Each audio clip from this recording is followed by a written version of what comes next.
پښتانه وایي چې سحر ورک شي او ماښام پیدا شي، هغې ته ورک شوی مه وایه.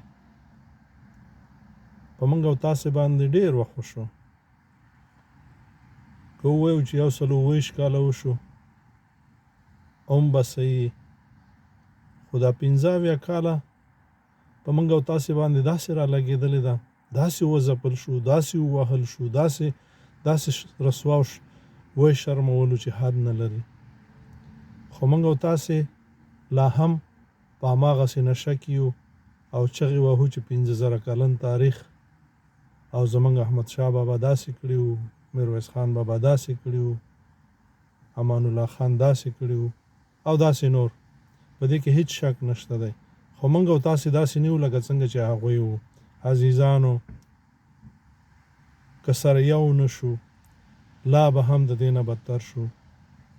ګورئ زموږ او ستاسې خاوره غصب ده.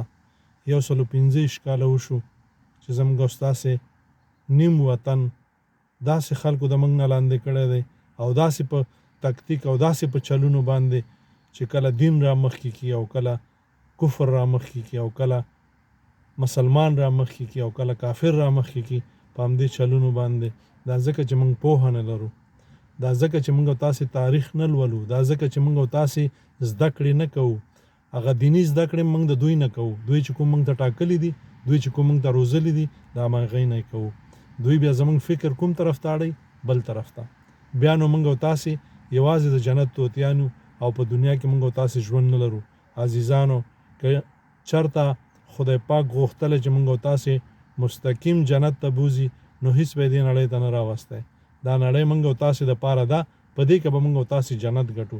موږ او تاسې په دې نړۍ کې ژوند کوو، که ژوند هم د داسې و لکه څنګه چې خدای غواړي. زموږ هر څه خپلو. نن په دې باندې هر څوک پوهېږي. لکه خبره چې د زده کړو ده، د عصري زده کړو ده، که په موږ او تاسې کې خویندې ډاکټرې نه وي، څه به کېږي؟ دا به مري؟ دوی به ناروغه کېږي؟ نه. دوی به نرانو ته بیا نه. هیڅ یو دا اوس چې دا د اسلام پتنګان دي او دغه مفتیان دي او دغه د اسلام نارې وهي، همدنه پوښتنه وکړه چې ستا ځوانه ښځه، ځوانه لور مریضه شي او تا مخکې کړي پنجاب ته یې ویې اول ته څه چې د هغوی خوښه وي، بیا ډرت هم نشي کولی. ما د پنجاب په روغتونونو کې ولیدل چې داسې ښایسته ږیره او داسې ښایسته پګړۍ، لیکن څه چې هغوی کوي ښځې مخکې کړي او دا په دیکو وهي چې مه راځه. آیا دا په اسلام کې دننه نه دي؟ دا ټول هغه شی نه دي چې موږ او تاسې باید ورباندې فکر وکړو. عزیزانو، په لیاس د خدای ډېر وځپلی شو. زمونږ علماء کرام ووژلی شو، زمونږ سپین ږیري ووژلی شو، زمونږ ځوانان ووژلی شو، زمونږ ماشومان ووژلی شو، زمونږ د مور په غېږ کې چې شوده لاس کې هغسې بچیان د میندو سره ووژلی شو، زمونږ زړې میندې ووژلی شوې، زمونږ خویندې ووژلی شوې، زمونږ میرمنې ووژلی شوې، په اجتماعي ډول باندې ووژلی شوې او لا هم وژل کېږي. نن زمونږ او ستاسو په خاوره باندې څه روان دي؟ بر څه روان دي او لر څه روان دي او څوک یې کوي او لامل یې څوک دی؟ موږ او تاسې. که سره یو نه شو، د دې نه به بدتر شو. په لیاس د خدای ډېر وځپلی شو، ډېر وشرمېدو. داسې کارونه موږ سره پنجاب وکړل چې هیڅ چا نه وکړي.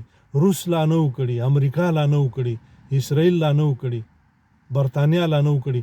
لکه دوی په مخ کې داسې واقعیات شته دی زموږ او ستاسې په خاوره باندې، خو نن په موږ کې ایمان نشته دی، په موږ کې ننګ نشته دی، په موږ کې شرم نشته دی. که دې زموږ په خاوره په سواد باجوړ تیرا لر و بر خاوره باندې داسې شرمونه وشو چې څوک یې ویلی نشي. په چا کې جمله ننګ نشته دی چې راوځي میډیا ته ووایي چې زما د خور سره دا وشو، زما د رور سره دا وشو. بیګی واده و، سبۍ ته نې میړه بوته، ناوې ژاړي خو سر ته وایي چې پلاره سړی بوته، هغه ورته چې لورې زه پوهېږم چې بوی ته، خو دا خلک ډېر زورور دي، که غږ وباسه مام بیایي او خپل زوی پېژني چې بې ګناه دی، تر ننه ورک دی. داسې سلګونه پیښې شوي دي، داسې په سلګونه خویندې ورکې دي، داسې په سلګونه ماشومان چې ماشومان رکو نن به ژوندي یا به مړی یا به ځوانان یا په بندونو کې به پراته وي. آیا شرم حد لري؟ د دې نه به هم شرمېږو؟ تاسې باور وکئ، دا زمونږ د خپله لاسه چې موږ سره یو کېږو نه، موږ د یو مړي پوښتنه نه کوو، لسګونه مړي بیا ووژني د هغې پوښتنه نه کوو، سلګونه ووژني د هغې پوښتنه نه کوو. همدغسې دوی موږ پېژندلي وو. دوی موږ پېژندلي وو چې د هغه پښتانه نه دي، د هغه افغانان نه دي، دا چې دي دا زمونږ نوکران دي، دا زمونږ غلامان دي. په دې خاطر باندې عزیزانو په لاس د خدای راځئ چې سره یو شو. راځئ نور یوازې د دې دپاره نه چې ژوند وکړو، د خپل حق لاسته راوړو، د خپله خاوره لاسته راوړو، تر څو چې موږ خپله خاوره تر اټکه لاسته رانه وړو، تر هغې پورې امن ناممکن دی. تاسې ګورئ زما د انو میز خولې ته نه راځي، خو زمونږ په خاوره باندې یوازې جنگ دی، زمونږ په خاوره باندې یوازې مړي دي، زمونږ په خاوره باندې ورانی ده. او د نړۍ په ټولو هیوادونو کې چې وګرځي زمونږ په خاوره کې چې کوم مدنیات دي په نړۍ کې نشته، زمونږ په خاوره چې کومې میوې دي په نړۍ کې نشته. دوی راځي دلته مزې کوي او موږ ځو د پنجابیانو دیګونه انځو. دوی راځي دلته چکرې وي او موږ چې ځو د کراچۍ میاشو ته پراته یو، د کراچۍ بوینو ته پراته یو چې نه پسرلی معلوم دی، نه ژمی معلوم دی، نه هوا معلومه ده، بس تش بوینه دي او تشه ګرمي ده او تشې دانې دي او تش میاشې دي، بل شی پکې نشته او تش لوګي دي، همغې ته پراته یو او خپل د جنت په شانتې وطن هم پرېښی. دا ځکه چې په موږ او تاسو کې ننګ نشته.